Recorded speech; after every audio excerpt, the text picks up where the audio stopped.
Welcome to Thrive Deeper, the show based on the Thrive Bible reading guides.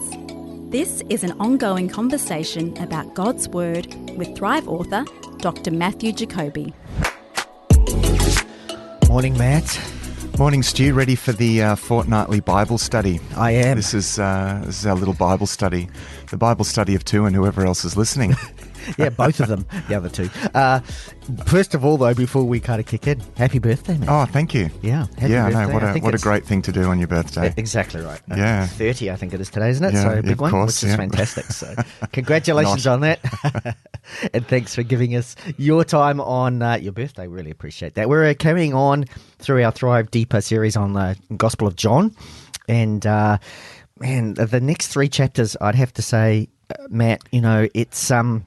As I was reading through chapters 8, 9 and 10, there were the passages there that I'm having to go back and read again and kind of go, what's he saying there? And I'm thinking to myself, and I've got the benefit of all the other information that we have, and yet these people who are hearing Jesus say this stuff for the first time, it's kind of, you can kind of understand why, you know, there's this sense of, what are you talking about? It almost doesn't seem fair because it's so cryptic. Exactly. And it's like he's speaking in riddles. Yeah.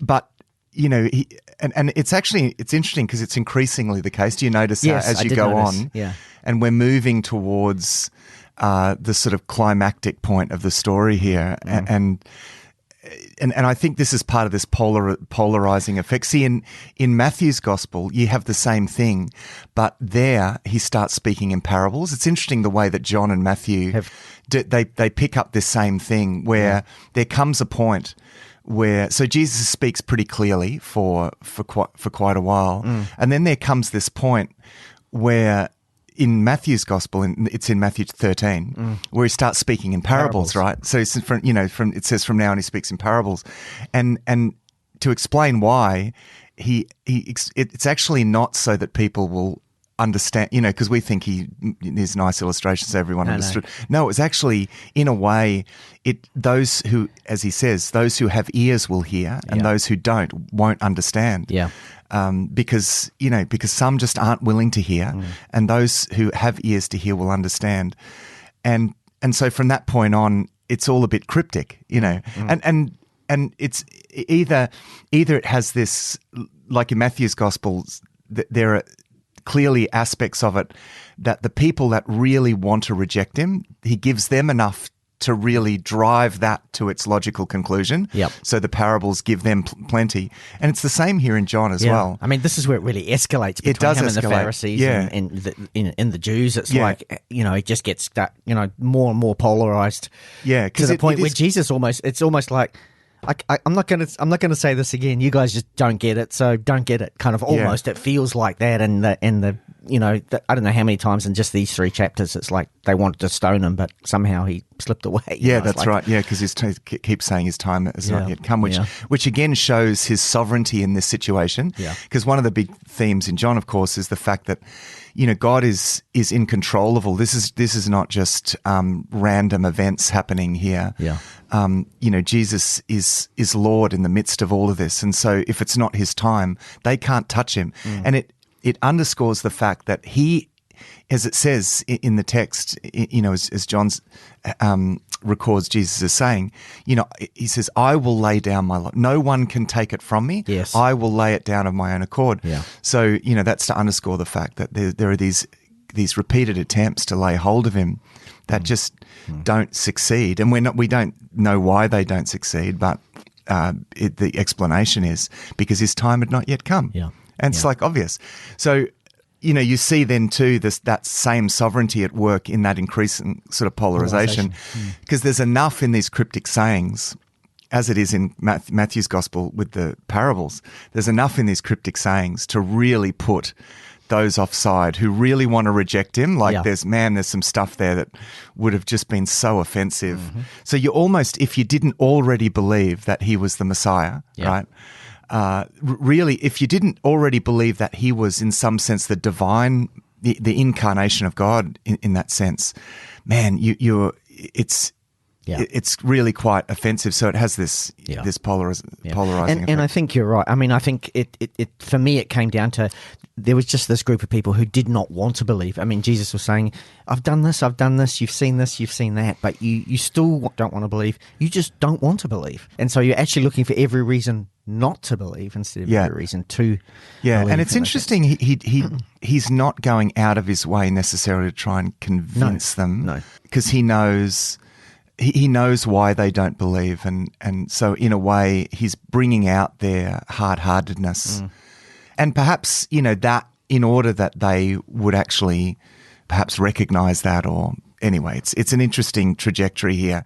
And I just find it interesting how you have two Gospels where this same thing happens. And of course in Luke and Mark you get the same thing, but particularly in Matthew's Gospel with the parables, the trajectory of the parables, and that sort of polarizing effect that they have. And the way that happens in John, but more in terms of this riddle-like sort of teaching, and think this isn't fair. That's right. I'm sitting here scratching, we're scratching our heads thinking, what is he, Well, I'm definitely scratching my head, that's for sure. And there are points here where I'm, pulling in some commentaries thinking, well, they didn't even have like commentaries that they could. That's exactly right. They were hearing, as you say, they were hearing this for the first time, and man, it was just it must have been difficult to handle. There we go. So we're going to kick off from chapter 8, aren't we? Yeah, we are. But the context is important here because this is Jesus' final trip to Jerusalem, and it's in the midst of the Feast of Tabernacles, the Feast of Booths. Yep. He's in Jerusalem for that festival. Yes. That's the festival where they celebrated that sojourning in the desert, where they lived in temporary shelters. So there'd be this 7-day period where they would live in these temporary shelters. And there would be a ceremonial kind of carting of water up from the pool of Siloam up to the temple. But they would also they would go up and they would light these candles in the court of the women in the way that the temple was set out at that particular time. And so the water and light are two images that Jesus draws on. So part of what actually helps is the context. Yes, of course. So some of these sayings, yes, they are riddles, but in their context, actually, they in a sense are less so because of all the stuff that's happening. I mean, he's saying this stuff in the midst of a festival that is utilizing the very symbolism, light and water. Yeah, light and water. That so he speaks, of living water and so forth. And then chapter 8, he talks about being the light of the world. And I just want to say something because it continues pretty much from the end of chapter 7 to chapter 8, verse 12, there's chapter 8, verse 12, again, Jesus spoke to them saying, I am the light of the world. Whoever follows me will not walk in darkness. That pretty much continues right on from the end of chapter 7. Yeah. But you've got this bit here in the beginning of chapter 8, which is the famous story of the woman caught in adultery that was brought to Jesus. And they said, the law says that she should be stoned. What do you say? And he says, let him who was without sin cast the first stone. Yeah. And I just want to explain this to our listeners because in most versions of the Bible, it says the earliest manuscripts do not include this section. Which is really, just for clarity, it's probably verse 53 of chapter 7 through to the end of chapter 8, really, that segment. No, not to the end of chapter 8 till 8 verse... Sorry, 8, yes, 8 correct. verse 11, yeah. Sorry, correct. So that's that story. And there's certainly every reason to believe that this is something that happened. It was probably recorded, but in the earliest versions of John's gospel, it doesn't seem to have been included. And certainly from the flow of the text, it looks like it's been inserted there. Yes. For some reason, perhaps for lack of any other context, and probably in later manuscripts of John. Now, the thing is, the New Testament is the most well-attested document in pretty much in the history of literature. Really, it is. There are thousands and thousands of manuscripts. There's absolutely no problem with knowing what was in the original. Now, some of the complexity is that, there are bits like this that probably were recorded, but that story was probably preserved in the oral tradition. and became such a core part, such a core memory, but it perhaps as a fragment, and it didn't necessarily get put in its place. Yeah, it wasn't necessarily put in any of the Gospels. So it may be that eventually, they've just kind of put it here. So it's part of this of the four Gospels without having to create a new section or a new book or something, something like that. I mean, and so that's that. But certainly when reading the text, we seem to move seamlessly from the end of chapter 7 to Jesus saying about the light of the world. It's probably just one thing and this is probably an aside really, but I hear from time to time people kind of say, oh, they're going to stone this woman for adultery, but what about the guy, kind of thing. Well, actually the law, you only stone it if it's a virgin who's been betrothed, and the guy's meant to be stoned as well. Yeah. So people use that example and kind of go, oh, it seems really unfair. Well, no, actually, if they were following the law, both of them would have been stoned. Yeah, that's right. Anyway. That's an aside. And yep, that's right. So the light of the world imagery is important because this is, particularly through Isaiah's prophecy, Stu, that's a really key image. And of course, Israel they understood that they were to be the light of the world. That was their calling. They were to be a blessing to the ends of the earth in accordance with that Abrahamic promise in Genesis chapter 12. And so light and blessing are connected, light and life are connected. Yep.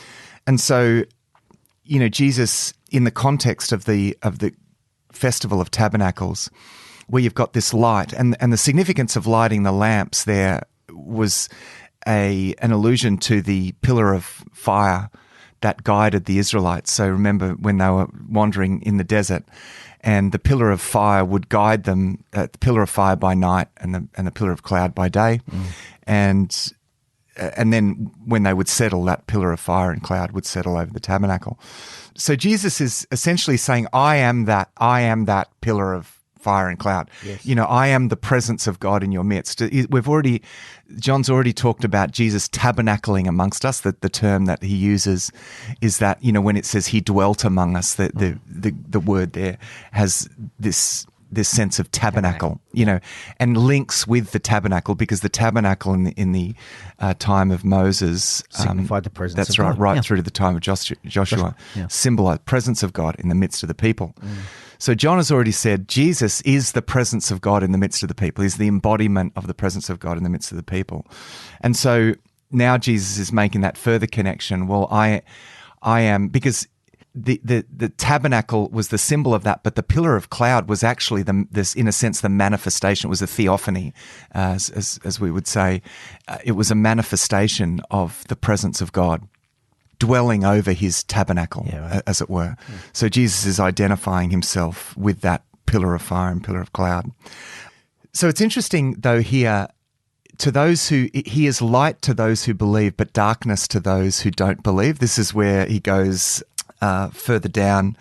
There's this sense that it's this light has a polarizing effect, doesn't it? It causes, where there's a blockage, it causes really dark shadows, but it also illumines as well. And you see that reflected in some of the things that Jesus says there. So he says actually down in chapter 8, verse 45, interesting statement here, Stu. He says, but because I tell the truth, you do not believe me. So it's not that they don't not believing in spite of the fact that he tells the truth. So in spite of the fact, he's not saying in spite of the fact that I tell the truth, you don't believe me. No, it's actually because I tell the truth, you don't believe me. Yeah. It's because this is the truth, and this is the very truth that you don't want to really face up to. So, but he's saying, isn't he, in the middle of that chapter there, talks that famous saying about the truth will set you free. Yes. He says in verse 31, if you abide in my word, you are truly my disciples, and you will know the truth, and the truth will set you free. It's interesting, their response to him is they say, we are the offspring of Abraham and have never been enslaved to anyone. How is it that you say you will become free? It's interesting, actually, they're under Roman occupation at this particular point, but they certainly see themselves, they certainly see that, in a sense, the law sets them free. In a sense, it's that their freedom is expressed through their law keeping and their the keeping of the Sabbath, and so then in one sense they felt like as long as God is our God and Abraham is our father, we're not subject to anyone else. So even under the Roman there was a bit of a tension under the Roman occupation. But look, largely the Romans didn't mess with their religion. No. The experience of the past is that the Greeks, their former empire that ruled over them before the Romans, was the Greek Empire. And they did try to outlaw Judaism, and that led to the wars under the Maccabees that they actually won. The Jews won this 100-year independent kingdom. Yeah.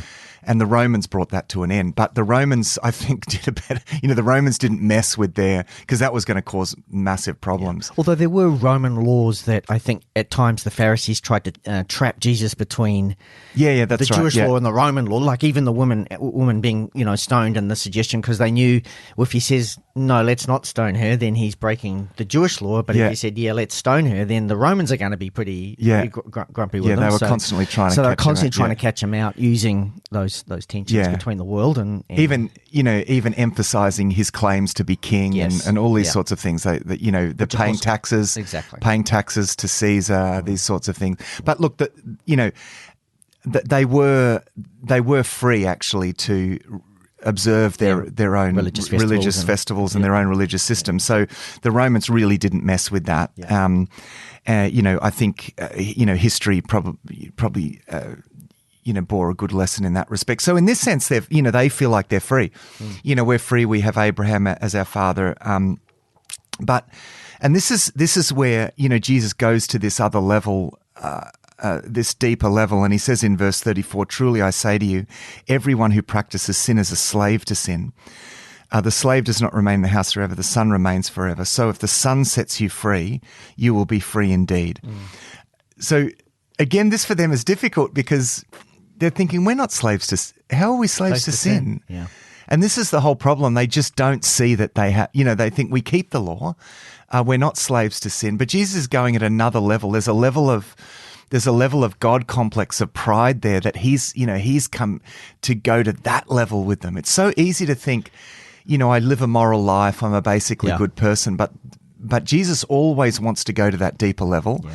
And I think we're inevitably quite resistant to that, to seeing that about ourselves. But that's where salvation lies. I mean, Jesus wants to set us free. Yeah. And that actually is the nature of the difference here between those who accept Jesus and those who don't. It isn't because the people that believe are particularly clever and get all the riddles. And no, actually, it's something about a willingness here. The text has shown that it's those who recognize their need and who they, recognize they are unworthy and then in need of forgiveness and cleansing. They're the ones that get it, But it's those that just struggle to see, because they live moral lives and whatever, that struggle to see that that's not enough. That they are candidates for even or in need of forgiveness at all. Yeah. So he drives this deeper. He actually says to them, because they claim Abraham as their father. I mean, he basically says to them, actually, your father is the devil. I mean, this is incredibly inflammatory. Yeah, it is. Talk about polarizing. Well, he kind of says, before he says that, he says, if you were Abraham's children, you would do what your father said, Abraham. And then he goes on to say, they argue the point, hang on, we weren't born of sexual morality, we have one father. Yeah. God, Jesus said to them, and then he goes on to say, as you say. Yeah, well, in verse 43, he says, why do you not understand what I say? It is because you cannot bear to hear my word. Yeah. It's, verse 44 then, you are of your father the devil. Your will is to do your father's desires. He was a murderer from the beginning. He does not stand in the truth, because there is no truth in him. When he lies, he speaks out of his own character. For he is a liar and the father of lies. But because I tell the truth, you do not believe me. I mean, as I said, it's so polarizing. It's, you think, man, is this going too far? Obviously it's not, because he's Jesus, but we know that now. You see, and I keep trying to put myself in the context of these people, this culture that for centuries, lived with this understanding, and here's this person saying now, I'm telling you the truth, and you're a son of the devil because you don't believe me, you can totally understand. It's easy for us to look back now and kind of go, what's wrong with them? But the reality is, this would have been very confronting for them in that time. Yeah, that's right. And it actually connects with what he was saying about freedom, because in a sense, that's the starting point. You know, that Jesus understands that the starting point for all humanity is this fundamental level of bondage to Satan, this level of deception, you know, this kind of this God complex that we're sort of addicted to, that even can have religious expressions, can be veiled because we observe a religion or behave religiously. It can actually veil a deeper kind of pride, and essentially it's this kind of pride that he is dealing with these Pharisees, because essentially they've usurped authority. This is a control game here. Yes. One of the problems, really the big problem, and there's no denying that.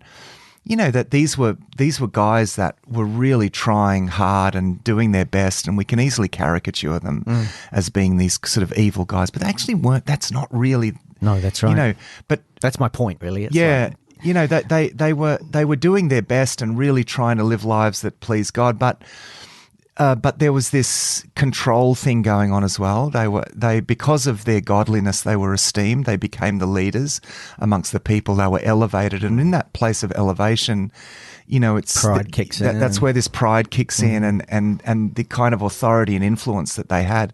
They just weren't willing to give up that influence. So when Jesus comes, and people are starting to turn to him, and he's doing these miracles. You know, like why, when he does these amazing miracles, why do they keep trying to pick him up on technicalities? Yeah. Like all these little technicalities. Oh, you did it on the Sabbath, right? Yes.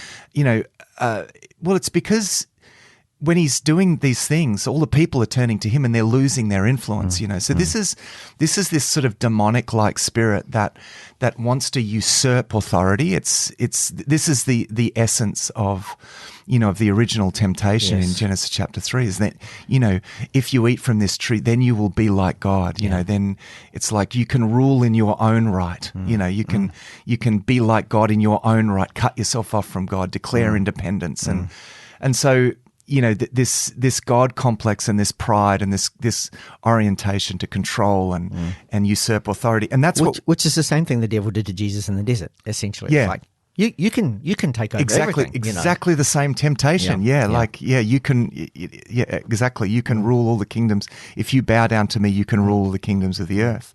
So essentially the Pharisees, even, and this is the irony here, isn't it, that through their godliness they were elevated to this position of, well, through their at least their godly behavior, they were elevated to this position of influence, but they fell to this temptation. Be these almost gods in the midst of this society, you know, and they just can't give that up. And this is what Jesus is really bringing to the surface. And as time goes on, you see this more and more. In fact, in chapter 10, we'll have a look. Yes. You know, he talks about the flock and the true shepherd as opposed to the thieves. Yes. And the thief is the one that usurps authority. He's really calling them out for usurping this authority over God's people that they didn't really deserve to have. So, yeah, it's actually really deep stuff here. It is. And it's important, actually, as we read this, to recognize that the deeper you get, the deeper he digs into the issues that they're dealing with. The more polarized. The more polarized, but also the more common. He's dealing with issues that are common to all of us. These are not particular sins that we can say, oh, yeah, they committed that, but that's not so much us. No, the deeper Jesus goes in diagnosing this kind of God complex, the more actually we have to say, actually, that's me too. That's me too. We are all, you know, we all have this propensity, and only Jesus can set us free from that. I mean, in a sense, anyone can act morally and ethically if they, with a bit of determination, you can act morally and ethically, but you cannot be set free from that addictive sort of control addiction that goes with that sort of God, that deep-seated God complex. Man, that's another thing, you know, and that sort of that level of pride. Only Jesus can set you free from that, because you literally have to.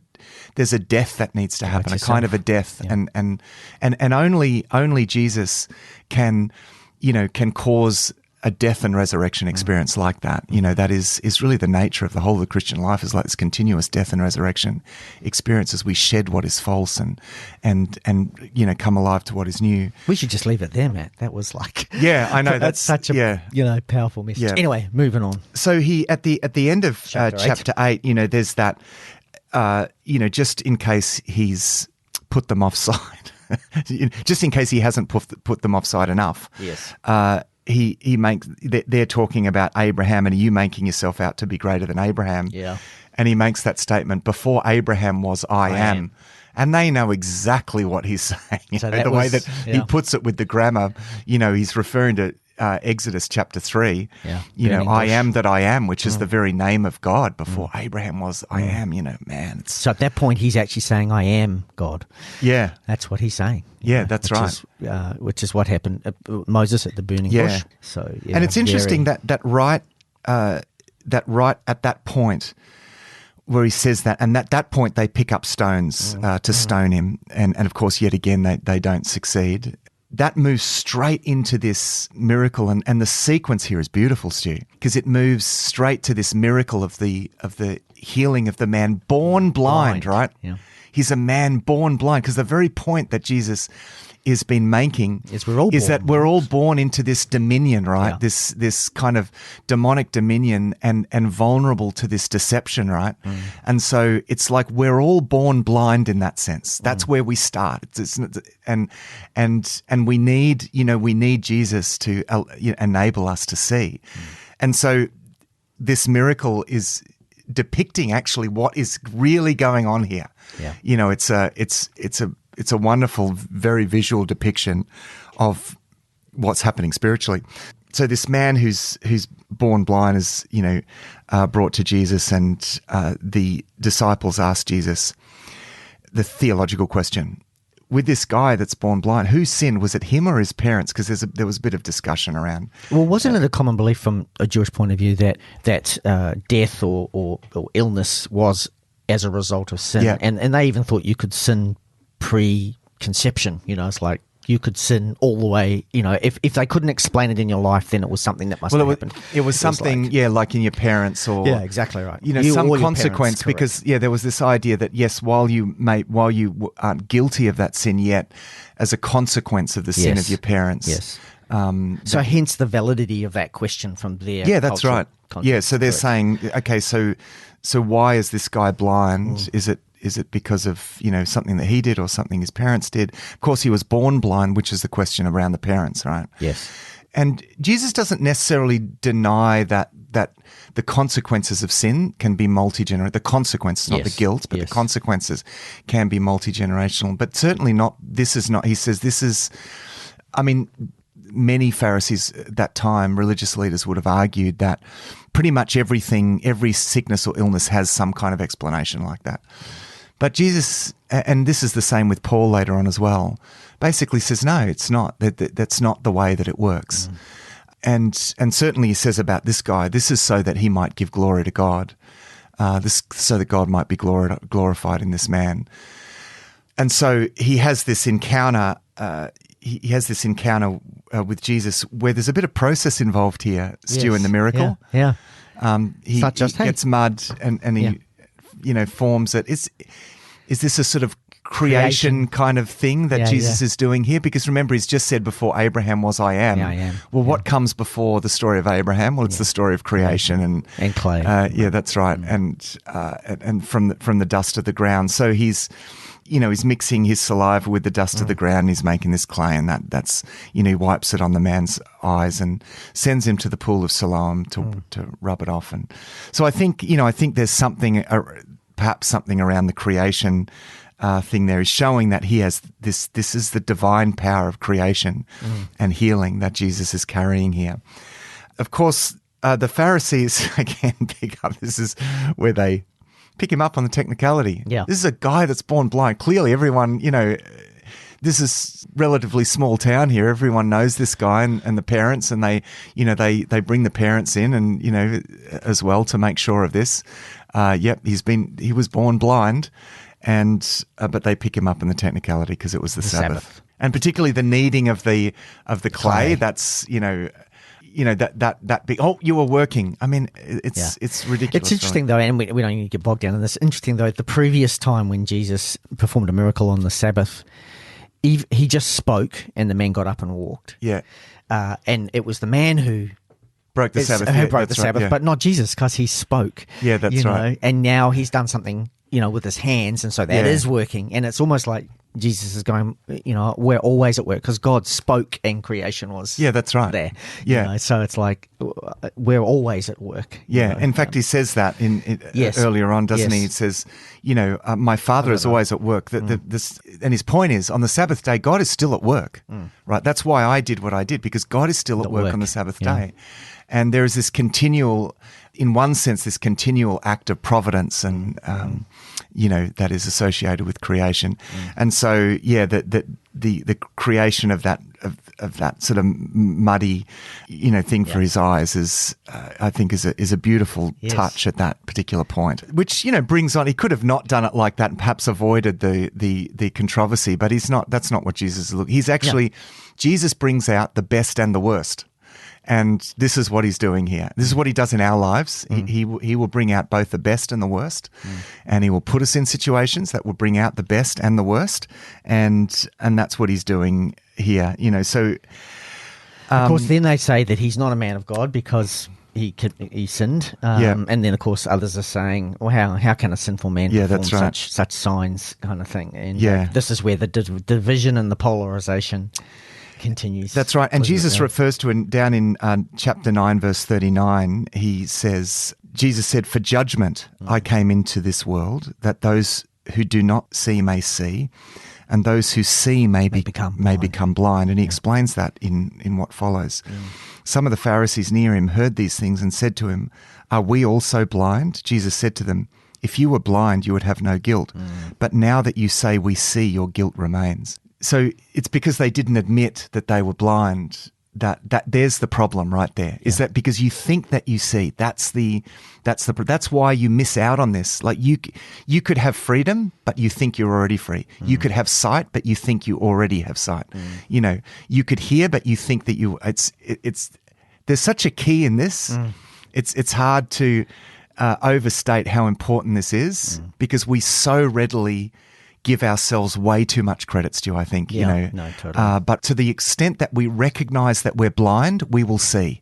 That is just such a crucial, crucial principle. And it's amazing how the blind man who just asked Jesus, who's the Messiah, and Jesus said, "I am," just believed. He didn't need anything else. It was like he'd seen what Jesus had done in his life. And also interesting just to note that a number of the messianic prophecies, particularly in Isaiah, talk about the Messiah restoring sight to the blind. Obviously spiritual sight as well as physical sight, but here we're seeing exactly that. And yet the Jews and the Pharisees still didn't recognize that. Yeah.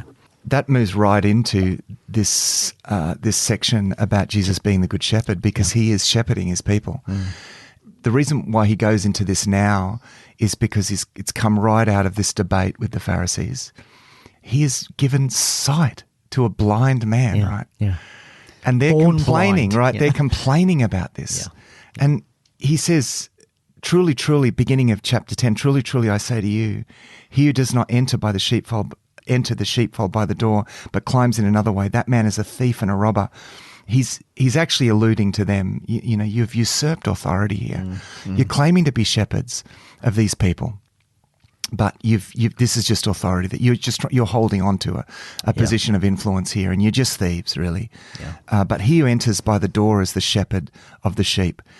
To him the gatekeeper opens. So in those, in those times, they would have these sheepfolds, particularly in the more sort of those semi-urban areas where, that would be guarded by a shepherd to prevent people from stealing sheep. So essentially, he's saying your influence is like that of a robber who comes in and steals sheep away from the one to whom they really belong. And he goes on to say, "I am the good shepherd."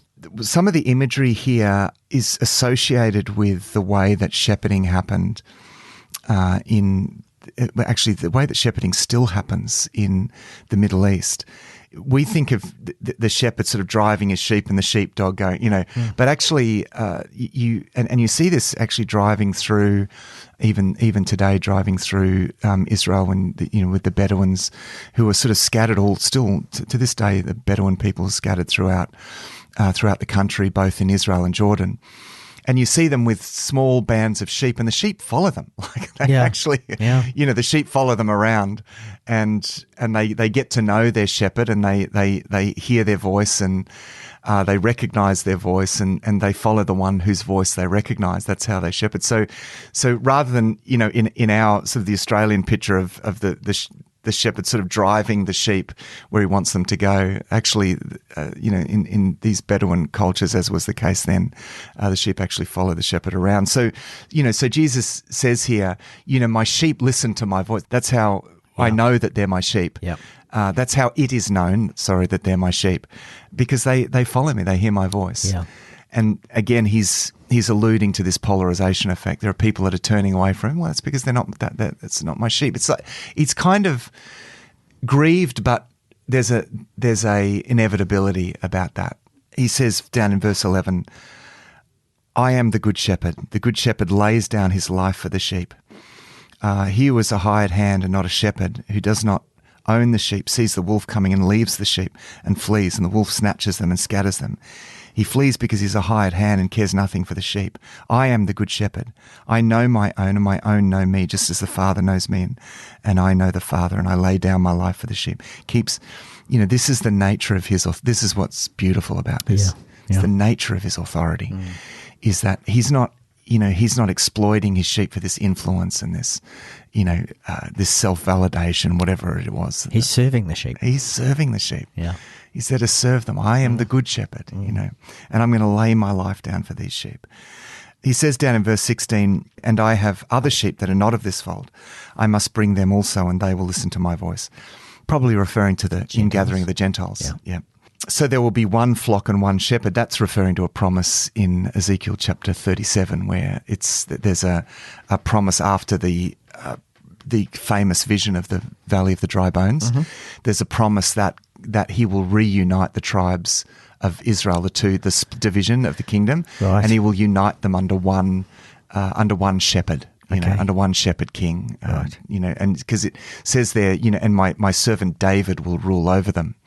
Well, of course, David was long gone. Yes. But of course, that's another way of talking about the son of David. Okay. So he's essentially laying claim to a fulfillment of that prophecy in Ezekiel chapter 37. This is, Stu, where I alluded to this verse in chapter 10, verse 18. He says, "For this reason the Father loves me, because I lay down my life that I may take it up again." Notice the way he's putting that. Yes. I lay down my life.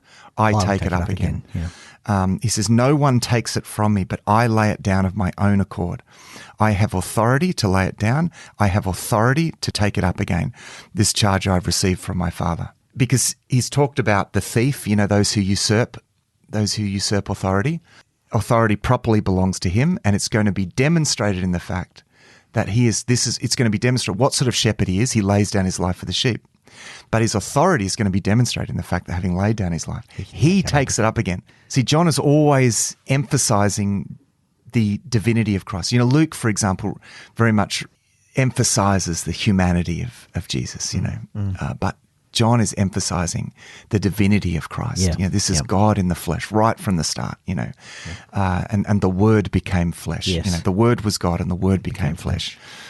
So this is Jesus saying, this authority from God is, I have this. And so all of that's why all of these attempts, and we're meant to recognize this as we read this story, all of these attempts to kill Jesus, they're going to come to nothing, because at the right time he will lay down his life. Yeah. Now this is important at the end. He will lay down his life. No one's going to take it from him. That's right. Yeah. Now this is important. This sovereignty is important, I think, for readers at the time when this gospel was written. I think this saying is important because things were really heating up, and you've got this is already the beginning of serious persecution. We've already seen this during the 60s under Nero.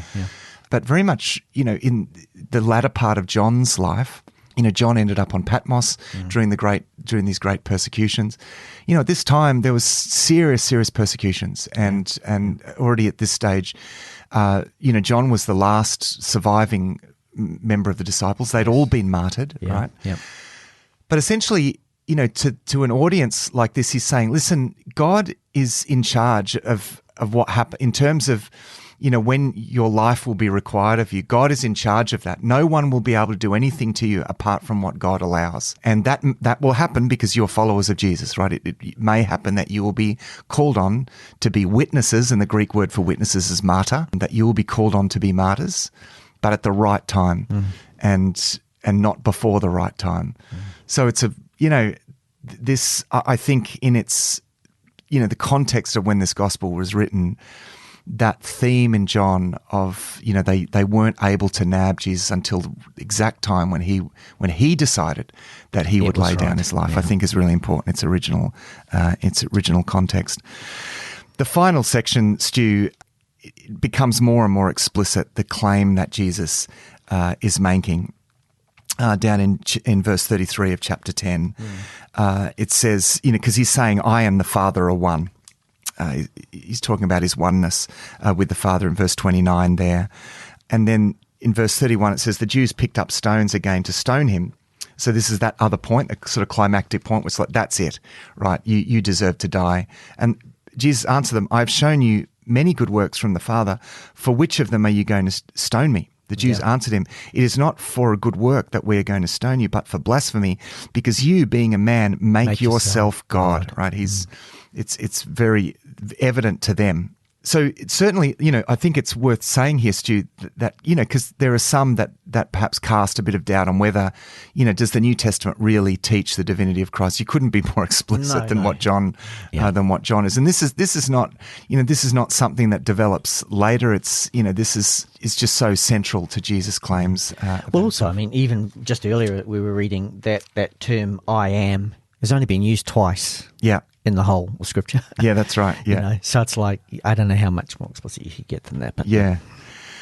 Actually, when they say that, he brings an interesting argument because he quotes Psalm 82, is it, I think? Yeah, quotes from Psalm 82, which sort of has Israel, depending on how you interpret that, but on a popular interpretation of the day, has Israel described as kind of being like gods in the sense that they are, created in the image of God. And so he kind of alludes to that particular stream of teaching, to perhaps in some ways to soften or to point to the validity of that sort of claim. It's an interesting argument. I think it just depends on the interpretation of that psalm, which is a very interesting psalm. It's not to step back from his claim, but to point out there's something legitimate, in this, is because he is to the ultimate degree, he is the very image of the invisible God. But there is a sense in which all people are actually called to reflect God's image in that sense as well. So that's kind of how that argument goes. Well, Stu, I'm looking forward to chapter 11 because, remember, we're racing on, and obviously we're not going to look at that today, but this all of this journey, you're moving from one story to the other pretty quickly, and this culminates in the raising of Lazarus, this amazing event of the raising of Lazarus, the raising of the dead, which is hard on the heels of these statements, all of this discussion about, the divinity of Christ and so forth. So, John is weaving this together to clearly depict that Jesus, in the midst of all of the turmoil, all of the chaos, it's really, Jesus' presence has thrown a cat amongst the pigeons in that sense, and has stirred up this chaos. But you get this sense that in the midst of this chaos, Jesus is calmly and sovereignly in charge of all things. He's absolutely in charge of what's happening here. And I love that because, in the midst of all of the threats, all of the chaos, all of those moments where they're about to stone him, things turn out exactly the way that God wants and no different. Thanks for listening to this episode of Thrive Deeper. Our home on the internet is thrivetoday.tv. You can contact us, ask questions, see all our resources and much more at our website thrivetoday.tv. We really appreciate the questions and thoughts about what you're reading as we go through the Bible with Thrive. Until next time, our prayer is that these shows will inspire you to go deeper and thrive.